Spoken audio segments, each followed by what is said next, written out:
qanaqa ishlaydi bilmayman, lekin siz aniq hayron qolasiz.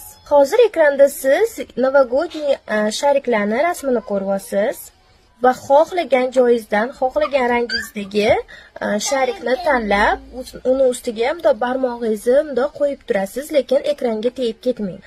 Ana endi mana shu tanlagan sharigingizni eng yaqinidagi ko'k sharikka olib borasiz barmog'ingizni.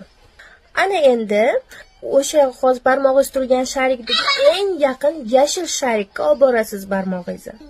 Ana endi esa mana shu barmog'ingiz turgan sharikka eng yonidagi qizil sharikka barmog'ingizni bundoq qo'yasiz. Hozir shokka tushasiz. Barmog'ingizni oling. Mana shu joyda siz hozir barmog'ingizni qo'yib turgan edingiz. Qanaqa qilib bu tryuk ishlaydi bilmayman, lekin albatta bu videoni do'stlaringizga ham yuborib qo'ying, ular ham sinab ko'rishsin. Qaynatib pishirib olingan tuxum sarig'i sizni 10 yoshga yoshartirishini bilarmidingiz? Tuxum sarig'ini idishga solib, ustidan oz miqdorda xona haroratidagi sut qo'shib aralashtiramiz.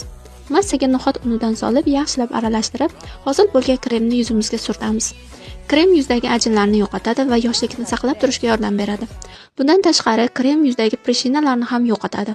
Kremni yuzga surtgandan so'ng, xuddi shunday maska yoki paketni yuzimizga tortib olamiz. 20 minutdan keyin olib tashlaymiz.